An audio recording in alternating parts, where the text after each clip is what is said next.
বিবি কাঁদছে, মা কাঁদছে। চট করে বিবি ঘাড়ে ধরলেন, হাতে ধরলেন। ওর গায়ে হাত দিতে তো আপনার কোনো অসুবিধা নাই, আর দাঁতটাকে খিটিমিটি করে বল, তোকে দেখছি দা, তোর খুব বাড়াবাড়ি চলছে, মাকে কষ্ট দাও। এই বলে তাকে ধাক্কা মেরে নিয়ে ঘরের ভিতরে ভরেন, আর একটা বড় লাঠি নেন, 2 গজ 1 গজের লাঠি মোটা, আর দরজাটা লাগিয়ে দিয়ে দুমদাম করে 10টা লাঠি মারেন। এত জোর শব্দ হবে মায়ের দিল ঠান্ডা হয়ে যাবে, যে আজ বুঝেছে বেটাটা কার, তোর পেটে না আমার পেটে, তোর মায়ের পেটে না আমার পেটে। এ তো দিল খোশ হয়ে যাবে, কিন্তু লাঠিগুলো পড়ছে বালিশে, বাইরে থেকে বুঝছে না। লাঠি যখন বালিশে পড়ছে, ইয়ার কলজে ঠান্ডা হয়ে গেল।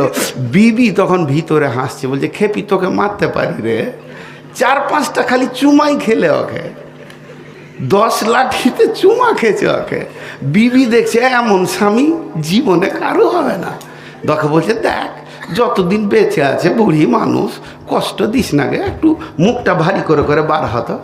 হ্যাঁ, কাপড় চুপড় দিয়ে তো বহুটা চোখে কাপড় লে বার হচ্ছে, তখন খুশি কত, বলে বেটা পানি খাবি রে, শুধাই যাবে হাটে থেকে এলি তো পানি খা। দেখছে বহুটা পানি হয়তো দিবে না, এখন মাঠটার খেয়েছে। তো পাগলারা বুঝে না, হ্যাঁ, একটু কৌশল। আল্লাহর নবী বলে দিয়েছেন, খবরদার না, মা বাপকে কষ্ট দিও না। নাম্বার 3, বিশ্বনবী বলছেন, ওলা তাতরুকান্না সলাতা মাকতুবাতান মুতাআম্মিদান ফাইন্না মান তারাকা সলাতা মাকতুবাতান মুতাআম্মিদান ফাকাদ বারিয়াত মিনহু জিম্মাতুল্লাহ। আল্লাহর নবী বলছেন, রে মাজ, ইচ্ছা করে 1 ওয়াক্ত জ্ঞান বশত ফরজ নামাজ ছেড়ে দিও না। যে ব্যক্তি ইচ্ছা করে জ্ঞান বশত 1 ওয়াক্ত ফরজ নামাজ ছেড়ে দেয়, আল্লাহ বান্দা আল্লাহ সম্পর্ক কেটে যায়। এই যে লাইটের আর প্যান্ডেলের দায়িত্ব যে নিয়েছে, সব বাল্ব টেঙে দিয়েছে, মাইক টেঙে দিয়েছে। এবারে মেন তার থেকে যেখানে কারেন্ট থেকেও নামিয়েছে, ওইখানে খালি 1 ইঞ্চি ফাঁক রেখেছে ইচ্ছা করে। হাজি চলবে, বলে না চলবে। তোকে একজন বলছে এখানটা ফাঁক যে রে, বলছে আমি রেখেছি যে, বলছে তুই তো বৈজ্ঞানিক হবি রে, তোকে খুঁজছে সরকার, গবেষণাগারে পাঠাবে। ইচ্ছা করে যদি সামান্য ফাঁক রাখা যায়, যেমন ওই লাইটের বাল্বের সঙ্গে কারেন্টের সম্পর্ক কেটে যাবে, তেমনি ইচ্ছা করে 1 ওয়াক্ত 2 ওয়াক্ত নয়, 1 ওয়াক্ত ফরজ নামাজকে যদি কেউ ছেড়ে দেয়, তো আল্লাহ বান্দা আল্লাহ সম্পর্ক শেষ। এখন যদি কাউন্টিং করতে লাগি যে 5 ওয়াক্তের নামাজি কতগুলো আছে, জি, কাউকে জিজ্ঞেস করছি ভাই নামাজ পড়েন, হুজুর কখনো কখনো ছাড়া যায়। বলে ছুটি কি করে লাভ, আমাকে দেখিয়ে দাও তো দরখাস্ত, আমি যদি 2 মাসে ছুটি নেব। একটু নামাজে ছুটি আছে? নামাজ যদি কোনো কারণবশত, মেয়েদের মেন্সে মাপ আছে, এটা মানে নাপাক এই জন্যে মাপ, তো বাকি কোনো কারণবশত নামাজ যদি মাপ থাকতো, কোনো কারণবশত নামাজ যদি মাপ থাকতো, কোনো কারণবশত নামাজ যদি মাপ থাকতো, তো প্রথম নামাজ মাপ হইতো কার? হজরতে ইমাম হোসেনের কারবালার ময়দানে। কি কঠিন দিন গেছে, সেই দিনে নামাজ পড়তে হয়েছে। ওহুদে নামাজ পড়েছে সাহাবীরা, বদরে নামাজ পড়েছে। জি ভাই, জিহাদেও নামাজ মাপ নাই। আর আজকে আমাদের, মাফ করবেন, দিনাজপুরে গ্রামের নাম জিজ্ঞেস করবেন না, বক্তাদের এগুলো খুব মনে থাকে। একটা জালসাই গেলাম, আমি আর মানোয়ার বক্তা দুজনেই আছি। 10টা 10:30টায় ঢুকেছি, তোরা নাস্তা দিলে, শুয়ে গেলাম। কমিটিকে বললাম ভাই আমরা তো রাত জাগা মানুষ, ঘুমাইলে হুঁশ থাকবে না কিন্তু, বলে দিছি, তো অন্তত জোহরের আজান হলে উঠিয়ে দেবেন। আমরাও নামাজ পড়বো, গোসল করব, জোহর আসর নয় একসাথেই পড়বো, খাবো, আবার ঘুমাবো। রাতটা তো আমাদের দিন, দিনটা রাত। তো কমিটির লোক বলে ঠিক আছে শুয়ে যান, যথেষ্ট জায়গা দিলে শুয়ে গেলাম। তো ঘুমাবি, দুই বক্তার ঘুম ভাঙছে 2:30টায়, 2:45 হয়ে গেছে। তাড়াতাড়ি মানোয়ারকে উঠে উঠলে নামাজ পড়েছিস তুই? ওকে আমি জিজ্ঞেস করছি, তুই বলি ছোটো ভাইয়ের মতো, ও আমাকে আপনি বলে, নামাজ পড়লি রে? বলছি কোথায় পড়বো, আপনিই তো উঠাইছেন আমাকে। বলে আমিও যে পড়িনি রে। তো কমিটির লোক সব রান্না বান্না করছে, এখানে শুয়ে আছে, এখানে রান্না বান্না আছে। হাজি আজান হলো, মনে সাহেব জালসার দিনে ভেজালে আজান দিতে পারেনি। আজি তুই জালসা কেন করছিস তুই রে? নামাজটাই বাদ। হ্যাঁ, আগেকার যুগে শুনেছি ছোট ছোট ছেলেদের বিয়ে পড়িয়ে দিত। আপনাদের দেশে কম থাকলেও ঝাড়খণ্ডে পাকুড় এলাকায় ছিল এইটুকুটুকু ছেলে, বিয়ে পড়ানো থাকতো। মা বাপ বলে দিয়েছে ওর সাথে ওর বিয়ে হবে, বিয়ে পড়ানো আছে। তো ছোট মেয়ে তো শুনেছে শ্বশুরকে দেখলে মাথায় কাপড় নিতে হয়। ওর শ্বশুর আসছিল কোথা থেকে, প্যান্টটা খুলে মাথায় লেলিয়েছে। শালা কোন ভেজাল মিটাইছে, শ্বশুরকে দেখে মাথায় কাপড় লিজে। তো পাছা যে খুলে গেল আর হুঁশি নেই।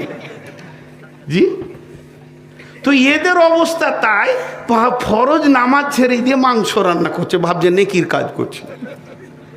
তোর এই সামান্য কারণে নামাজ মাফ হয়ে গেল? ইমাম হোসেনের কারবালার ময়দানে হচ্ছে না।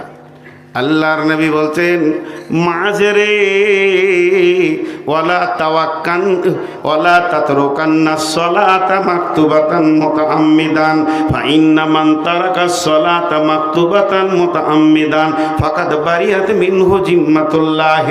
মুফতিরা বলছে তোমরা নামাজ পড়ো দাঁড়িয়ে, না পারবে তো বসে, না পারবে তো শুয়ে, না পারবে তো ইশারায়, পারলে উজু করো, পারছো না তো তায়াম্মুম করো, তাতেও যদি না পারো তো বিনা উজুতে পড়ো, না পাক আছো গোসল করে নাও, গোসল করার কোনো ব্যবস্থা নাই তাতেও তুমি পড়ে নাও।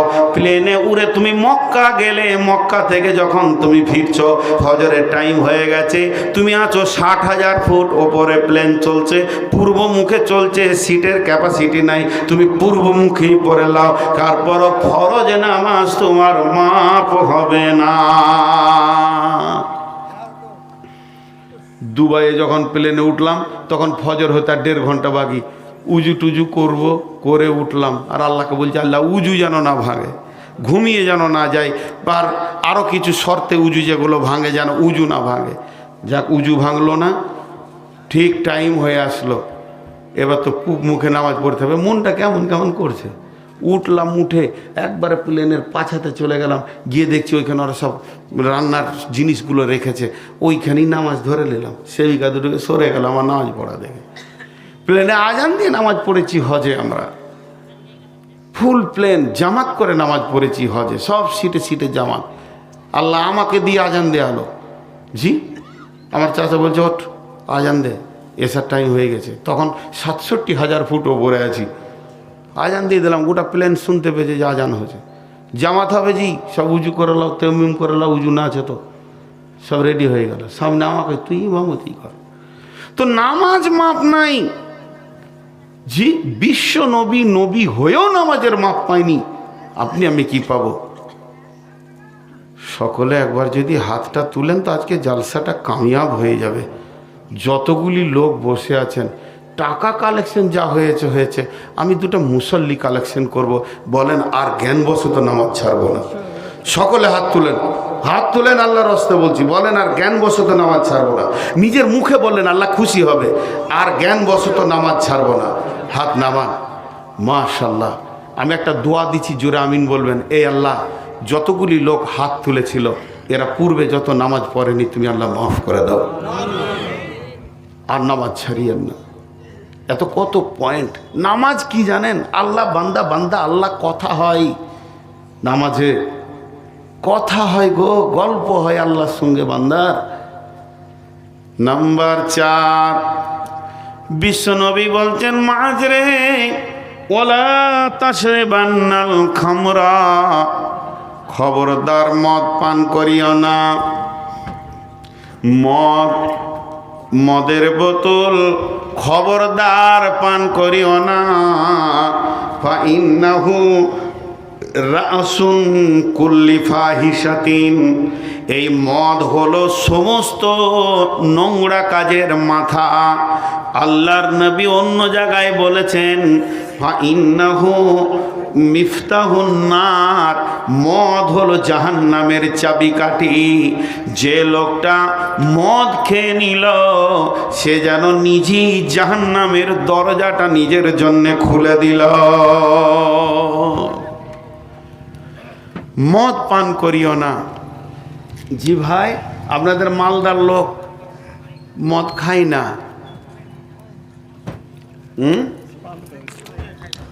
খায় না? না, আলহামদুলিল্লাহ। বোতল খায়? বোতল খায়? জি, খুব নোংরা কাজ। সমস্ত গুনার মাথা বলা হয়েছে। যদি একটা ঘটনা শুনেন, তালবিসে ইবলিসের লিখা বইটা অনেক দামি বই, দামি লোকের লিখা। ইবলিসের চক্রান্ত কত রকম আছে তো বুঝে নেবেন যে এটা সমস্ত গুনার মাথা। একটা লোক মসজিদের কোণে বসে বসে 30 বছর ধরে ইবাদত করছে, আল্লাহর জিকির করছে, সারা রাত কাঁদছে, ইবাদত করছে। ইবলিস শয়তান দেখে নিয়েছে, ওরে সুবহানাল্লাহ, একে তো কোনো রকম জাহান্নাম নিয়ে যেতেই হবে। তো ও মসজিদের পশ্চিম দক্ষিণ কোণে পড়ে আছে বাম দিকে, তো ডান দিকের কোণে হাব্বা জুব্বা পরে আমার মতো মুলবি সেজে এসে বলছে সুবহানাল্লাহ আলহামদুলিল্লাহ ওয়ালা ইলাহা ইল্লাল্লাহ ইল্লাল্লাহ। তখন এই আবেদ মনে মনে করছে, ওইটা আবার কে রে? নতুন লোক দেখছি। তোমার কাছে আস্তে আস্তে গেল, তুমি কে? বলছে ডিস্টার্ব করিস না, জিকিরে ডিস্টার্ব করতে আসিস না। বারবার যখন জিজ্ঞেস করলো তখন বলছে, ভাই আমি একজন আল্লাহওয়ালা, তো তোকে কি সব কথা বলতে হবে যে আমি কে? তুই কবার জিকির করলি রে? রাত 10টা থেকে এসে যে ঢুকেছিস মসজিদে 11টা 12টার দিকে, এখন 3টে বাজতে চললো, ফজর আজান হবে, তুই কতবার জিকির করেছিস? বলছে 550 বার হলো। বলছে আমার 40,000 বার চলছে। ওর মিথ্যা কথা বলতে কোনো লাইসেন্স লাগবে? ও তো শয়তান, ও তো লাইসেন্স হয়েই আছে, ও মিথ্যা কথা বলবে। তখন বলছে ওরে সুবহানাল্লাহ 40,000 বার। তখন বলছি বুঝবি কি, মারেফাতের জ্ঞান তোরা আছে তাই তুই বুঝবি, এটা আসতে বলছে আমাকে শিখিয়ে দাও। শিখতে পারবি না, অনেক জটিল, শরীয়ত তরিকত হাকিকাত মারিফাত। দেখছেন না জিকির করতে করতে কুদছে ইল্লাল্লাহ ইল্লাল্লাহ। হ্যাঁ, বাংলাদেশে একটা গান বের করেছে, লাফাস না রে ভাই তোরা লাফাস না। লাফাস কেন? কেন লাফাইয়ে যদি আল্লাহকে পেত তা আগে পেত ব্যাং। হ্যাঁ, ব্যাং আগে আল্লাহকে পেত কি না? তোর থেকে বেশি লাফাই, ও সারা জীবন লাফাইছে। হ্যাঁ, তো এ সে শয়তান তখন বলছে আমার ডিস্টার্ব করিস না। তখন ও বলছে যে না, আমাকে শিখিয়ে দেন, অল্প সময়ে যদি 40,000 বার হয়। ওর পিছে পড়ে গেছে। তখন ওকে আয়াত বলছেন, বিসমিল্লাহির রহমানির রহিম, ইয়া আইয়ুহাল্লাযীনা আমানু তুবু ইলাল্লাহি তাওবাতান নাসুহা। হে ঈমানদার, তোমরা এক কাজ করো, আল্লাহর কাছে তওবা করে করে কাঁদো, চোখের পানিতে কাঁদো। ওকে বলছে তোর কি চোখের পানি বের হয়েছে? বলেন না।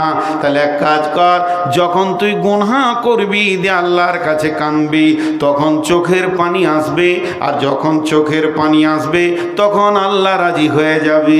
যখন আল্লাহ রাজি হয়ে যাবে তখন তোর সুবহানাল্লাহ আলহামদুলিল্লাহ ওই রকম করে তরপাবে, লাফাবে। তখনই বলছে ভাই গুনাহ করা কি যায়? বলে না, তবে গুনাহ করে তওবা করে নিতে হবে। দিয়ে ওকে গুনার ব্যাখ্যাটা আগে দিয়ে দিলে, তখন ও গাল চুলকাইছে, তেমনি করছে কি গুনাহ করা যায়? তাহলে কি গুনাহ করা যায়? তো বলছে আরে ছোট বড় গুনাহ, বেশি বড় তোকে বলবো না, তুই পারবি না, তো সাহস তো কম। আমি বড় বড় করেছি বলে এখন তওবা করে কাঁদছি। তো ছোট গুনাহটা বলতে এক কাজ কর, একটা মার্ডার কর। ওইটাকে ছোট বলছে ও, ওইটাকে ছোট বলছে। তাহলে ও গুনাহ করলে কত করে? তখন এই আবেদ বলছে এরি সুবহানাল্লাহ ইন্না লিল্লাহ, এত বড় কাজ আমার দ্বারা হবে না। বলছে ভাগ, তুই চলে গেল। খানিক পর বলছে না আর একবার যাই, যদি ছোট কিছু গুনাহ থাকে। আবার এসে বলছে হুজুর শিখিয়ে দেবেন না? বলে তোর লেগে আর একটা গুনাহ ভেবেছি, সেটা হচ্ছে ব্যভিচার করতে হবে, জেনা। আস্তাগফিরুল্লাহ, লম্বা করে জিব্বা করবে যে তুই যাবি আমার কাছ থেকে, ওটাও করবি না এটাও করবি না, তোর কি আমি ঠিক আলে বসে আছি? হ্যাঁ, যখন কড়া করে বলেছে তখন বলছে আর কিছু আছে, বলছে তোর জন্য আর কি বলবো রে, একটু খেতে হবে। ও ভেবে দেখলে যে ব্যভিচার করে কাপড় খুলতে গেলে তো বেটি ছেলে দেখবে, তো ওটা তো বাদ গেল, মার্ডারও করতে হলো না, তো এইটুকু খেয়ে নিব, নিশাটা কেটে যাবে, আল্লাহর কাছে তওবা করে নিব। তো বলছে মাল পাবো কোথা, তোমার পকেটে ছিল বের করে দিলে, মালটা তো শয়তান, তোমার কাছে আবার না থাকে, ও নিয়েই তো গিয়েছে যে এইটা দিয়ে ওকে লাইনে নামাবো। এরপরে চলে গেল, যখনই ঢক ঢক ঢক ঢক করে মদ পান করে নিয়েছে, আবেদের তখন মাথা চক্কর দিতে শুরু করেছে, কামের রিপুগুলে সব যেন সতেজ হয়ে গেছে, পাগলার মতো মসজিদের ভিতরে রাত্রি 2:45 পাগলামি করছে। এমন সময় তার সেক্স ক্ষমতা এত বেড়ে গেছে, শুধু মহিলা খুঁজছে। ঠিক এমন সময় আবেদের কাছে ওই জিন বেঈমান ইবলিস শয়তান 7 ভাইয়ের একটা সুন্দরী বোন ছিল, 7 ভাইয়ের ডাকাত, তাদের একটা সুন্দরী বোন ছিল। অতি সুন্দরী বোনটাকে বিছানা থেকে তুলে নিয়েছে, আবেদের সামনে কাপড়গুলোকে টেনে নাঙ্গা করে দিল। আবেদ নিজেকে আর সামালতে পারলো না, ওই মেয়েটাকে নিয়ে মসজিদে পড়ে গেল। মসজিদ নাপাক হয়ে গেল, মদের নিশা কেটে গেল। এরপরে আবেদকে বলছে শয়তান যে দেখ তুই যার সঙ্গে ব্যভিচার করেছিস সেটা কে, সেটা হলো অমুক ডাকাতের একমাত্র বোন। এখন যদি তোকে বাঁচতে হয় মেয়েটাকে কেটে ফেলে দিতে হবে, এই মেয়েটি যদি বেঁচে থাকে ভাইদেরকে বলে দেবে। ও দেখছে তাও তো বটে, বলে একা কাটবো কি করে, বলছে আমি ধরছি তুই কাট। ওই ধরে নিল আর আবেদ মেয়েটাকে কেটে দিল। যখনই মার্ডার হয়ে গেল সঙ্গে সঙ্গে নিয়ে লাশটাকে নদীর ধারে একটা নরম জায়গায় পুঁতে দিল। পুঁতে দেওয়ার পর ওই শয়তান আবার গিয়ে ওদের ভাইদের দরজায় 3টে সময় ধাক্কা দিয়ে তুলছে আর বলছে পাগলের দল ওঠ, তোদের বোন আজ রাতে মার্ডার হয়ে গেছে। 7 ভাই উঠে দেখছে বিছানায় বোন নাই, খোঁজ খোঁজ খোঁজ খোঁজ বোন কোথা, বলে দেখ গা নদীর ধারে নরম মাটিতে পোঁতা আছে। লাশটা বেরিয়ে গেল, লাশ দেখে 7 ভাইয়ের রক্ত মাথায় চেপে গেল, খুন মাথায় চেপে গেল, আর সামালতে পারে না। কে করেছে কাজ, কে করেছে, বোনকে ব্যভিচার করে তাকে মার্ডার করেছে। শয়তান বলে দিল মসজিদে যে আবেদ থাকে, দৌড়ে গিয়ে 2টা বাড়ি যেই মেরেছে অনর্গল সত্য কথা বলে দিল। তারপরে 7 ভাই তাকে মার্ডার করে দিল। ও কি কি কাজ করলো, মার্ডার করলো, ব্যভিচার করলো, মদ পান করলো, মসজিদকে নাপাক করলো, শেষ মতে নাপাক হালাতে কবরে গেল। শয়তান তাকে প্রথম গুনাহ করাতে পারেনি, যখনই তার পেটের ভিতরে মাল ভরে দিয়েছে সমস্ত গুনাহগুলো তার আসান হয়ে গেছে এবং জাহান্নামের চাবিটাও সে খুলে দিয়েছে। এর জন্য বিশ্ব নবী বলছেন লা তাসরিবান্নাল খামরা ফা ইন্নাহু রাসুন কুল্লি ফাহিশাতিন, মাজরে খবরদার মদ পান করিও না, মদ হলো সমস্ত ফাহিশা কাজের মাথা। আমার সঙ্গে সবাই দোয়া পড়েন, আস্তাগফিরুল্লাহ আল্লাজি, আরো কেটে বলছি আস্তাগফিরুল্লাহ আল্লাজি লা ইলাহা ইল্লা হুয়াল হাইয়ুল কাইয়ুম ওয়া তুবু ইলাইহি। এটা হলো বড় ইস্তেগফার। আমরা আপনাদেরকে, আমিও ইস্তেগফার করলাম, আপনিও আমি সকলে করে নিলাম। আর মদের বোতলে হাত দিব না, জোরে বলেন ইনশাআল্লাহ। এরপরে বিশ্বনবী বলছেন ওয়া ইয়াকা ওয়াল মাসিয়া ফা ইন্না বিল মাসিয়াতি হাল্লুন সাখাতুল্লাহ, মাজরে আমার একটা ওসিয়ত শুনে নাও।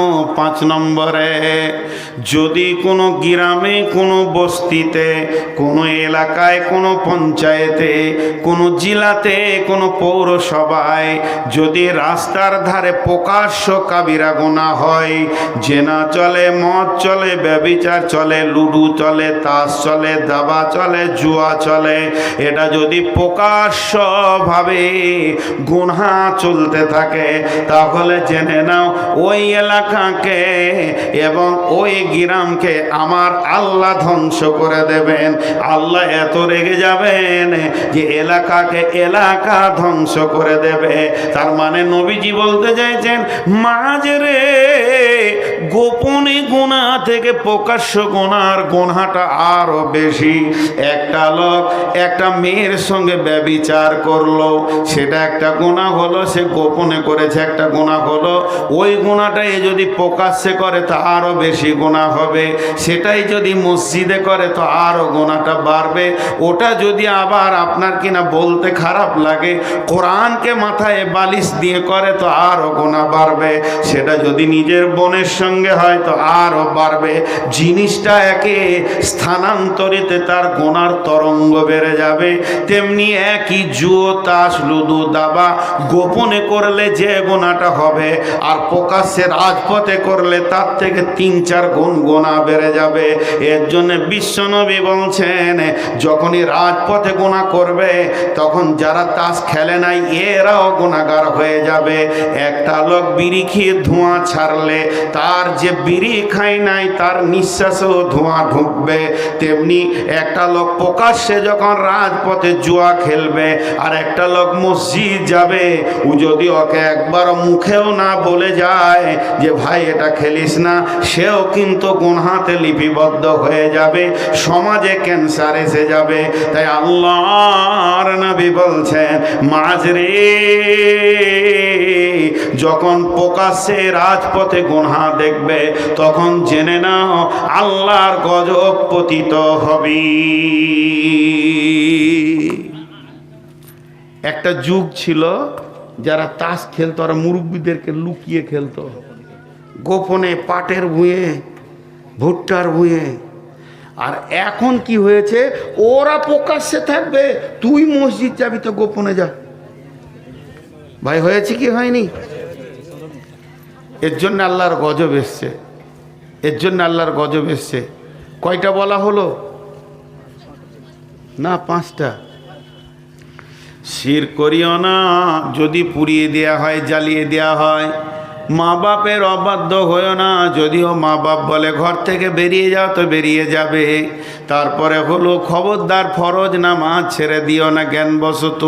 নামাজ ছেড়ে দিলে আল্লাহর সঙ্গে সম্পর্ক চলে যাবে। 4 নম্বরে হলো মদ পান করিও না, মদ হলো সমস্ত গুনহার মাথা। 5 নম্বরে হলো যে গ্রামে যে বস্তিতে প্রকাশ্যে গুনাহ চলবে আল্লাহ তাদের ওপরে নারাজ হয়ে যাবে, ধ্বংস হয়ে যাবে সব। 6 নম্বরে বিশ্বনবী বলছেন, ওয়াইন আসাবান নাসে মাউতুন আনতা ফিহি ফাসবুত ওয়া ইয়াকা ওয়াল ফিরারা মিনাজ জাহাফি ওয়াইন হালাকান নাস। এটা 6 নম্বর। ওয়াইয়াকা ওয়াল ফিরারা মিনাজ জাহাফি ওয়াইন হালাকান নাস। এই আইনটা সারা পৃথিবী মেনে নিয়েছে। নাস্তিকেরা মেনেছে, আস্তিকেরা মেনেছে, বিশ্বনবীর তৈরি আইন। বিশ্বনবী বলছেন, মাঝরে যখন তোমরা জিহাদের ময়দানে নেমে যাবে, দিনকে কোরআনকে বাঁচানোর জন্য জিহাদ শুরু হয়ে যাবে, ঈমান বাঁচানোর জিহাদ শুরু হয়ে যাবে। জিহাদের ময়দানে যখন তোমরা নেমে যাবে, পেছন ফিরে তুমি বাড়ি চলে আসিও না। কোন মুফাসসিরিন বলেন যে পেছন কদমে জাহান্নাম আর সামনে কদমে জান্নাত। যখন জিহাদের ময়দানে নেমে যাবে তখন পেছন ফিরে তুমি বাড়ি লড়াই চলে আসবে না। যদি তুমি ময়দানে দেখো ওয়াইন হালাকান নাস, আমার সঙ্গী সাথীরা সব শহীদ হয়ে গেছে, তারা রক্তের বিছানায় পড়ে আছে, তারপরেও তুমি পেছন ফিরে পালাবে না, তুমিও নিজেকে শহীদের লিস্টে করে দাও। যত পৃথিবীতে আর্মি আছে, সেনা আছে, এই আইনটা চালু আছে।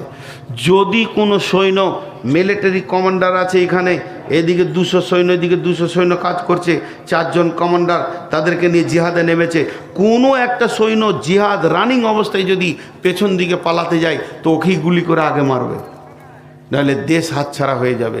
ওর দেখা দেখি সবাই পালাবে। জি, অতএব তুমি কাজ করো, জিহাদের ময়দানে নামলে পিছাইয়েন না। আমরা পেছাবো ইনশাল্লাহ? বলে ইনশাল্লাহ পিছাবো না, ইনশাল্লাহ জান দিয়ে দিব। কার জন্যে? আল্লাহর জন্যে। জান কার জন্যে দিব? আল্লাহর জন্যে। তবুও পেছন ফিরে আসবো না। জি, আল্লাহ তাবারক ওয়া তাআলা নবী বলছেন, 7 নম্বরে নবীজি বলছেন ওয়াইন আসাবান নাসে মাউতুন আনতা ফিহি ফাসবুত। এই আইনটাও পৃথিবী মেনে নিল করোনার সময়। বিশ্বনবী বলছেন, যদি কোনো মহামারী রোগ এসে যায়, ওয়াইন আসাবান নাসে মাউতুন, দল দল লোক মারা যেছে, এ গ্রামে ও গ্রামে, এ টোলা ও টোলায় মারা যেছে, তুমি যদি সেই অবস্থায় বেঁচে থাকো তাহলে একটা কাজ করবে, সঙ্গে সঙ্গে আনতা ফিহি ফাসবুত, তুমি ওখানেই থাকবে, স্থানান্তরিত হবে না, এক জায়গা থেকে আরেক জায়গা যাবে না। যেমন করোনাকে বন্ধ করার জন্যে এই আইনটা মেনে নিল, কেউ কোনো জায়গায় সফর করবে না, সফর বন্ধ হয়ে যাবে, নিজের নিজে গায়ে বাস করবে, তাহলে মহামারী কমে যাবে। আল্লাহর নবী ওটাই বলেছেন, খবরদার মাঝ, মানুষকে ক্যান্সারে মারে না, জন্ডিসে মারে না, করোনাতে মারে না, পৃথিবীর কোনো রোগ নাই যে মানুষকে মারে। আল্লাহর কোরআন বলছেন, আল্লাযী খালাকাল মাউতা ওয়াল হায়াতা, তিনি হায়াত এবং মওতকে বানিয়েছেন। আমি কবে মরবো আর কবে পৃথিবীতে আসব, এই পৃথিবী সৃষ্টি হওয়ার 50,000 বছর পূর্বে লেখা হয়ে গেছে, সেই লিস্ট ধরে চলছে। অতএব মাঝরে যখন মহামারী চলবে তখন কেউ যেন জায়গা ছেড়ে পালিয়ে যেও না, ওখানেই তুমি থাকবে।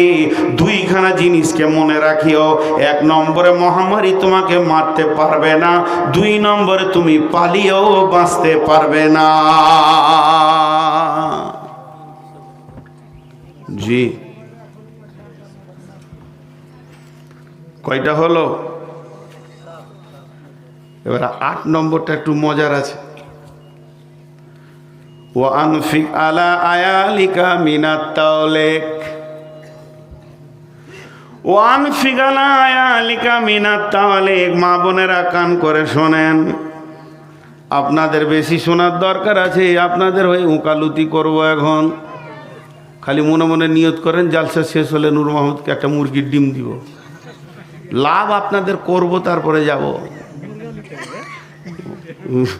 মুরগির ডিম নাইলে হাঁসের ডিম দিব, মেয়েরা এবার লাভ হয়ে যাবে।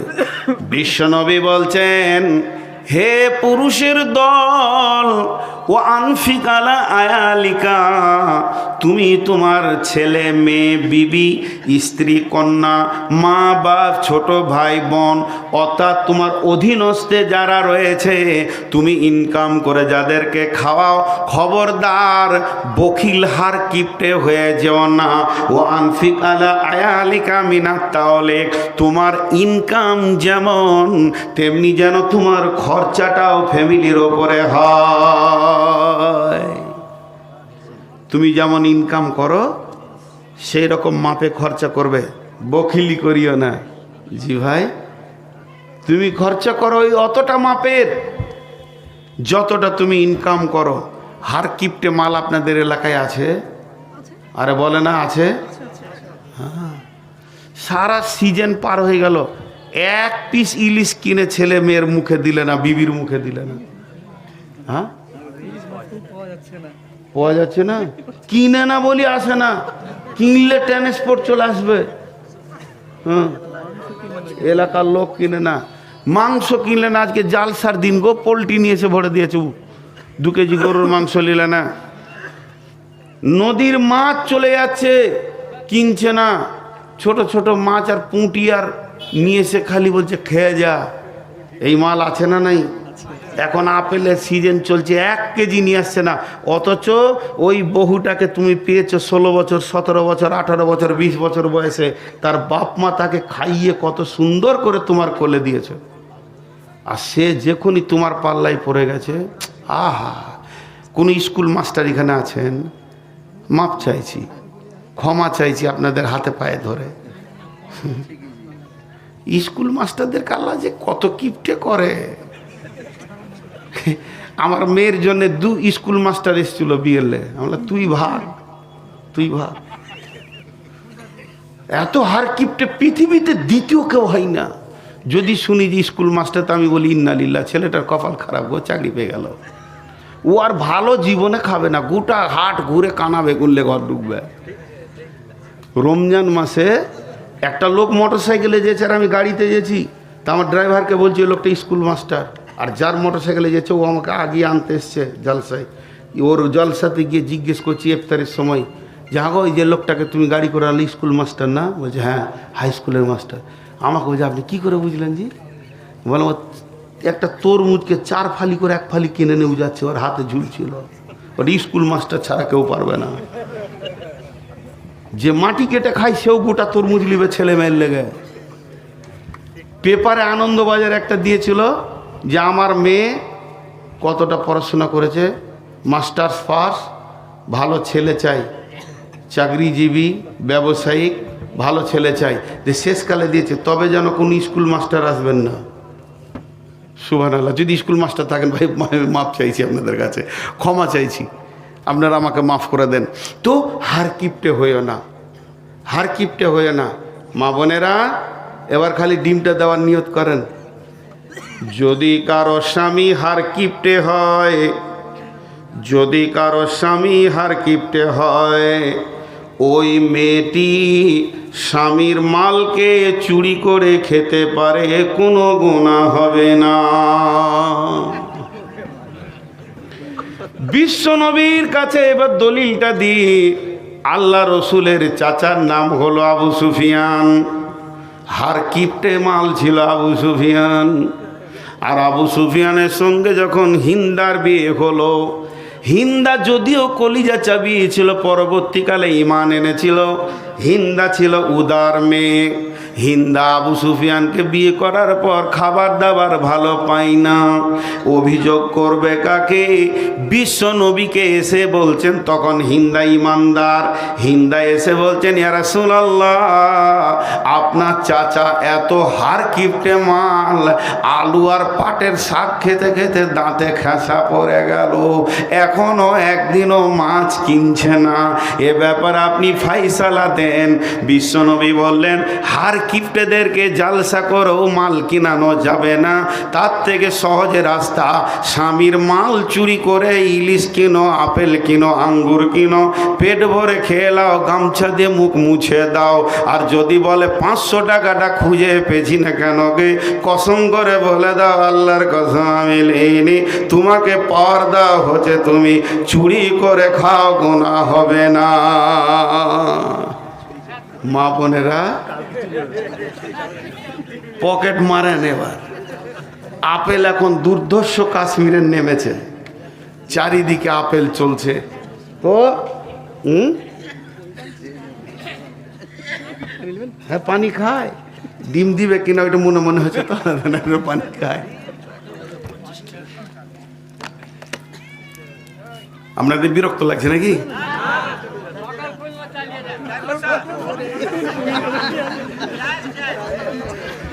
না, আসলে আমি অনেক সুগারের রুগী, আর এখন সারা বছরটা পড়ে আছে, আর বেশিক্ষণ আমি চালাচ্ছি না আপনাদেরকে।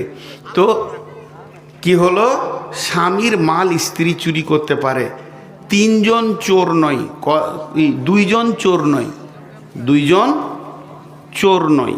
কে কে বলেন তো? একটা হচ্ছে ছোট ছেলে মেয়ে, বাচ্চা ছেলে মেয়ে মা বাপের পকেট থেকে পয়সা বের করলে ও চোর নয়, ও না বলে নিতে পারে। আর কে চোর নয়? আর চোর নয় স্ত্রী স্বামীর পকেট থেকে ওই পরিমাণে মাল নেবে যে পরিমাণ ওকে খেতে মন গেছে, তা বলে 5,000 টাকা নিয়ে ছোট ভাইকে পাঠিয়ে দিলে যে ভালো প্যান্ট কোট করে লিগা ঈদে, কাবিরা গুনাহ হবে। ওটা কোরআন বলে দিয়েছে। আবার তার দলিল কি? বিসমিল্লাহির রহমানির রহিম, ফাসসালিহাতুন কানিতাতুন হাফিজাতুন লিল গায়বি বিমা হাফিজাল্লাহ। ও সতীসাধী নারী রে, তোমরা সলেহা হয়ে যাও, অল্পে সন্তুষ্টি হয়ে যাও এবং হিফাজত করনেওয়ালি হয়ে যাও। সলেহার তর্জমা করতে গিয়ে বলেছেন সল্লাত খামসাহা, সামাত সাহরাহা, আহসানাত ফারজাহা, আতাত বালাহা। স্বামীর ইতাত করনেওয়ালা হয়ে যাও, পর্দাওয়ালি হয়ে যাও, নামাজ পড়নেওয়ালি হয়ে যাও এবং নিজের শরীরকে ঢেকে রাখনেওয়ালি হয়ে যাও। এই 4টা কাজকে সলেহার তফসিরে আনা হয়েছে। আর দ্বিতীয় নম্বর কানেতা, স্বামী যেমন ইনকাম করবে সাদা বাটা কাপড় এনে দেবে, সাদা বাটা খাবার এনে দেবে, ওটাই আলহামদুলিল্লাহ বলে গ্রহণ করে নাও।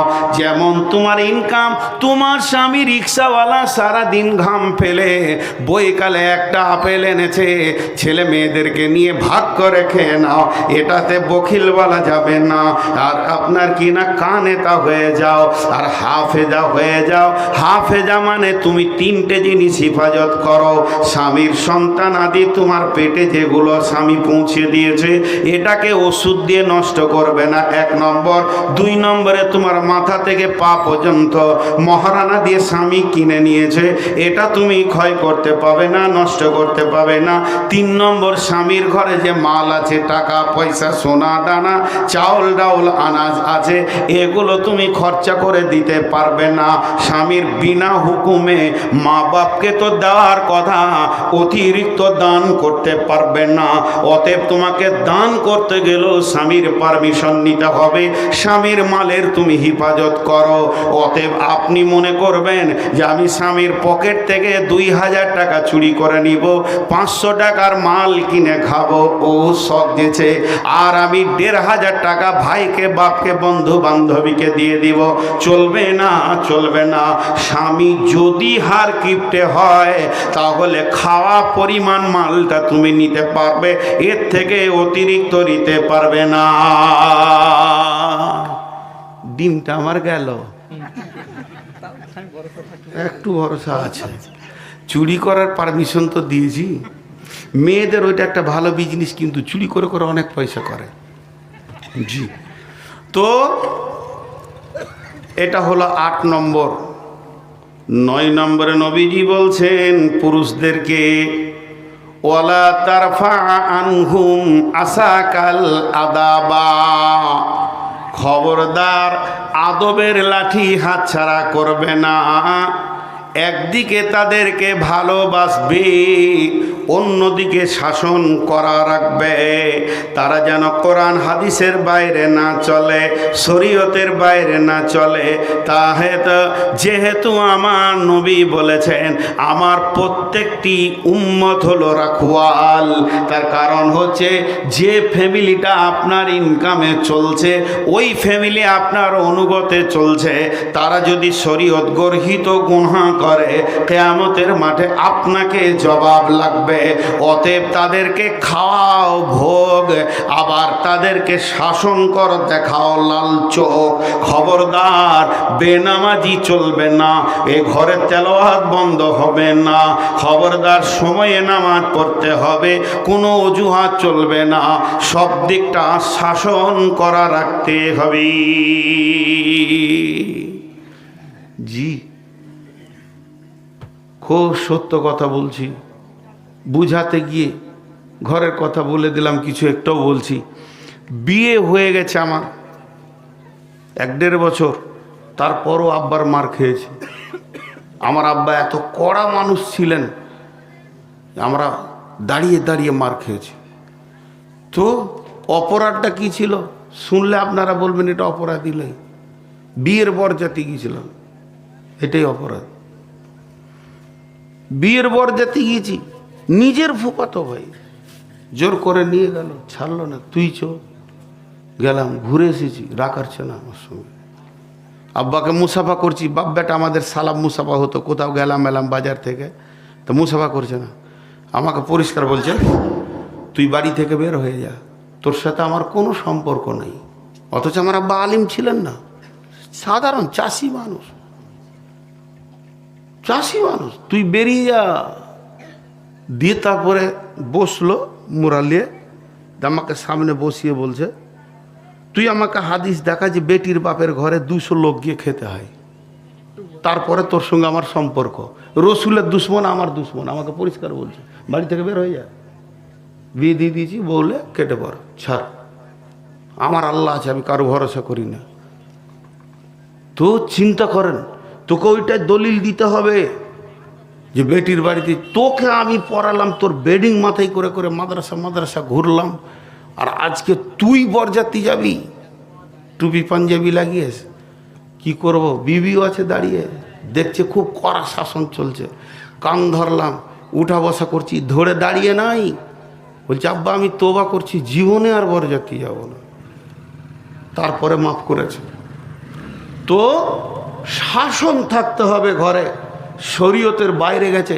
আমি অনেক মাল নষ্ট করে দিয়েছি, আমার হাত থেকে অনেক টাকা পয়সা হারিয়ে গেছে, জিনিস ভেঙে গেছে, বাপ কিছু বলেনি। কিন্তু ছোট যখন ছিলাম, 8 বছর 10 বছরে, রাত্রিবেলায় আব্বাকে আগে সব হিসাব দিতে হতো। জোহর কোথা পড়েছি, আসর কোথা পড়েছি, মাগরিব কোথা পড়েছি, এশা কোথা পড়েছি, ইমাম কি সূরা পড়েছে, আমার ডান দিকে কে ছিল, বাঁ দিকে কে ছিল, এত হিসাব দিতে হতো, তারপরে ঘর ঢুকতে পেতাম। কিন্তু কোনোদিন হিসাব লাইনি যে টাকাটা হারালো কেন, যাক্কা যা ছেড়ে চলে গেছে, নাই নসিবে। কিন্তু ইসলামের ব্যাপারে খুব কড়া ছিল। একদিন ছুটি নাই, মাদ্রাসাতে ঘর চলে এসেছি, আর আব্বা গোহালে ঝাঁট দিচ্ছে, গরুর ঘর সাফ করছে, ওই ঝাঁটা করেই 2 বাড়ি দিয়ে দিলে। তুই আজকে ছুটি নেই, তুই মাদ্রাসা থেকে এলি, মানে ওখান থেকেই ধরলাম মাদ্রাসা। আবার রহম নাই যে অত দূর থেকে এলি, পানি খা। হ্যাঁ, তোকে আমি মাদ্রাসায় দিয়ে আসবো, তুই বাড়ি আসবি। আজকে আল্লাহ সেই চেয়ারটা দিয়েছে, ওই ঝাঁটাটার কি মূল্য ছিল, আজকে এই চেয়ারটাতে বসেছি। জি ভাই, তো বিধায় শাসন প্রত্যেকটা ঘরে ইসলামের উপরে থাকবে, শরীয়তের বাইরে কোনো ছেলে চলবে, ওই খাল উঠিয়ে দিব তোর, আবার আপেলও খাওয়াবো, লে রে বাবা সিজনে আপেল চলছে, 2 কেজি আপেল খাও, তুমি খাও পান করো, কিন্তু শরীয়তের বাইরে। আল্লাহ নবী ওটা বলছেন। 8 নম্বরে বলছেন, ও আনফিক আলা আয়ালিকা মিনাত তাওলিক, যেমন তোমার ইনকাম আছে ওই রকম তুমি খরচা করো। আল্লাহ আমাকে ইনকাম দিয়েছে অনেক, আমি কতবার উমরা করেছি সেটা আপনাদের বলতে আসেনি। আমার বিবি অন্তত 6 থেকে 7 বার উমরা করলো, আমার মেয়ে 6-7 বার উমরা করেছে। আল্লাহ আমাকে 17 থেকে 18 বার নিয়ে গেছে। আল্লাহ তাবারাক ওয়া তাআলা অত্র এলাকায় 20 থেকে 25 জন আলেম আমার সঙ্গে উমরা করেছে, তাদেরকেও আমি আল্লাহর রাস্তা, আল্লাহর ঘর দেখিয়েছি। আল্লাহ তাবারাক ওয়া তাআলা এইভাবে দিন কাটিয়ে নিয়েছে। এর জন্য আমার রব বলছেন, আমার নবী বলছেন, মাজরে ওয়া আনফিক আলা আয়ালিকা মিনাত তাওলিক, তোমার যেমন ইনকাম আছে তুমি সেরকম খরচা করো, কিন্তু ওয়ালা তারফা আনহুম আদাক আসাকাল আদাবা, খবরদার তুমি আদবের লাঠিটা হাত ছাড়া করে দিও না, ওটাকে তুমি ফেলে দিও না, ওটাকে কাজে লাগাও। শরীয়তের বাইরে চললে তুমি লাঠিকে কাজে লাগাও। তাহলে 9টা বলা হয়ে গেল। 9 কথার 1 কথা, 10 কথার 1 কথা, লাখ কথার 1 কথা, কোটি কথার 1 কথা, সব কথাগুলো যার দাম, নবীজির শেষ কথাটা তার থেকে লাখো গুণে দাম।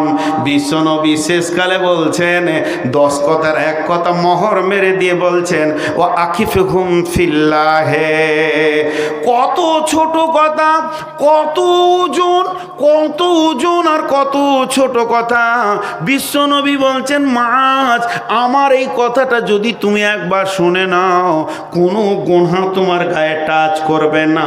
ও আখিফুহুম ফিল্লাহে, জলে থাকো, স্থলে থাকো, ভাসমান আকাশে প্লেনে উড়ে যাও, কিংবা সমুদ্রের মাঝে ভাসমান থাকো, জঙ্গলে থাকো, সমুদ্রে থাকো, একা থাকো, পৃথিবীর যে কোনো কোণে থাকো না কেন, সুস্থ থাকো অসুস্থ থাকো আর ফ্রি থাকো চাই ব্যস্ত থাকো, এই জিনিসটা সব সময় সঙ্গে রাখবে।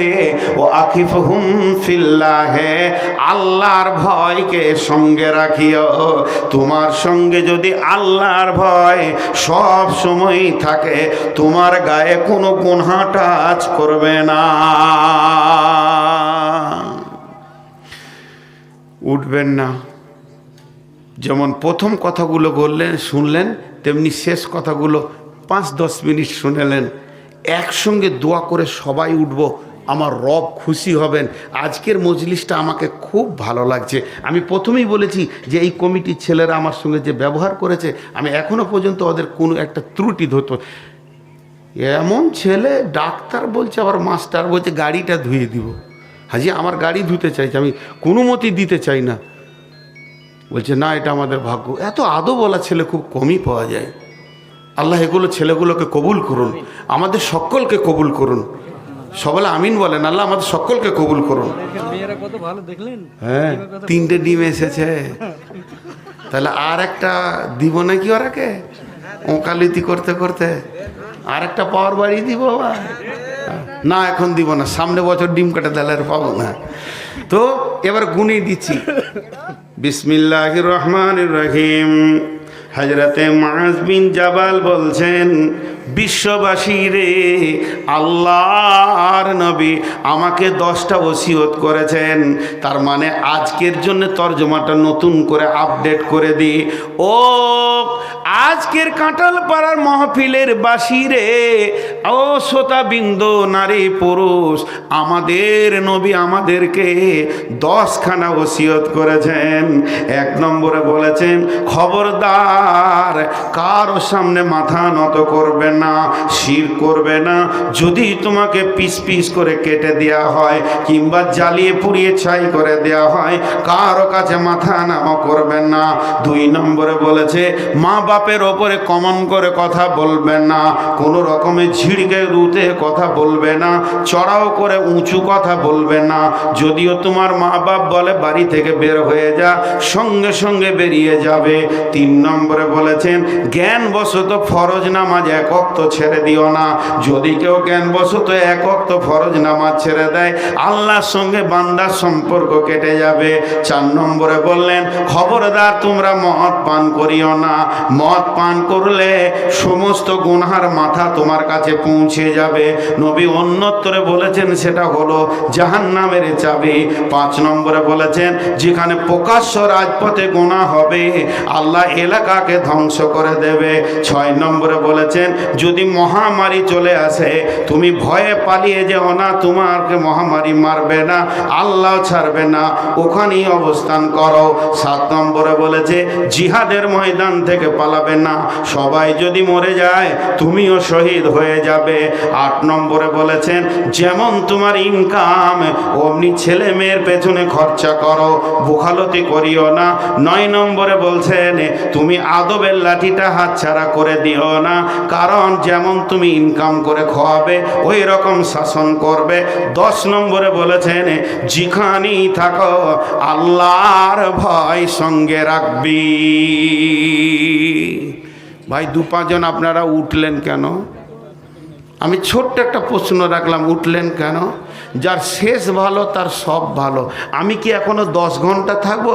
জি না, আমি মাত্র কয়েকটা মিনিট থাকবো। তো এই 10 মিনিট যদি আপনারা বসে যান, তাহলে সব ভালো হবে, আল্লাহ খুশি হবেন। আমি দোয়া দিব, একসঙ্গে সবাই উঠব। আমি হার্ডলি আর 10টা মিনিট আছি, আমার মুখ তো বন্ধ নেই, আমি তো আপনাদের সঙ্গে কথা বলছি। উঠে গেলেন কেন? যারা গেছেন ভুল করেছেন, পারলে ফিরে আসেন। আজকের যে জালসাটা, এইটা দেখে মনে হচ্ছে যে আল্লাহ শ্রোতা বক্তা উভয়কে কবুল করেছেন, আর আল্লাহ যেন উভয়ের গুনাহ মাফ করেন, আর উভয়কেই যেন রসুলের দেওয়া ওসিয়তের উপরে চলার তৌফিক দান করেন।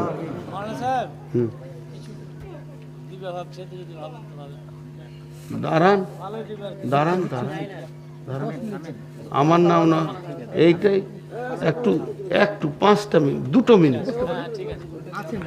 জি আমি আছি তো। তো আপনাদের কাছে আমি খালি একটা ছোট্ট কথা বলবো, 10টা মিনিট ভিখারির মতো খালি সময়টা চেয়ে নিচ্ছি আপনাদের জীবনের। একজনও বাচ্চা ছেলেও উঠবেন না, হাত দুটো ধরে বলছি, এর থেকে আর আমি নিচে কিছু বলছি না। উঠবেন না, সকলেই বসে থাকেন, একসঙ্গে উঠবো, দোয়া পড়ে উঠবো, আল্লাহ খুশি হবেন। 10টা মিনিট সময় চেয়ে নিলাম, আর কিছু চাইনি। এখন আমি আপনাদের সাথেও কথা বলবো, ডানে বামেও কথা বলবো। এটা ঈদগাহ কেন্দ্রিক মাহফিল, এই আয়োজনের পেছনে একটা খরচা আছে। তো কোরআনের ভিতরে আপনারা আলেম ওলামাকে জিজ্ঞেস করবেন, বড় বড় আলিমদেরকে, যে কোরআনে এসেছে যত জায়গায় জিহাদের কথা, তো মাল আর জানের কথা বলেছেন। ওয়াতুজাহিদুনা ফি সাবিলিল্লাহি বিআমওয়ালিকুম আনফুসিকুম, জান মালের কথা কোরআনে আছে জিহাদের ব্যাপারে। জান দেওয়াটাও যেমন জিহাদ, মাল দেওয়াটাও জিহাদ। তো পুরো 12টাতে আমি ছেড়ে দেবো ইনশাল্লাহ। 8টা মিনিট আছে, 8 মিনিট হবে, দোয়া পরে ছেড়ে দিব। এই 8 মিনিটে একটা বাজতে 8 মিনিট আছে, এই একটা বাজবে আর ছেড়ে দেবো একসঙ্গে ইনশাআল্লাহ। 8টা মিনিট আপনারা বসেন। কোনো আল্লাহর গোলাম আছেন, 10, 20, 50 হাজার হোক আর 10,000 হোক, 5,000 হোক, দেনেওয়ালা, কিন্তু উঠবেন। এ ভাই আপনি উঠলেন কেন? ও কি বাংলা বুঝে না? জি ভাই, আর কেউ আছেন? মা বোনেরা আপনারাও পাঠান, বলেন কেউ আছেন ভিতরে? আচ্ছা, আর একটা কথা বলছি, আপনাদের ভিতরে চাদর গিয়েছে, আর একবার চাদর দেন। এখন আমি আপনাদের কাছে হাত ফেলে চাদর পাঠাচ্ছি, 10, 20, 50 যার কাছে যা আছে একবার আল্লাহর হস্তে শেষবারের মতো দেন, শেষবারের মতো দেন, এই চাদরে দেন। আল্লাহর গোলাম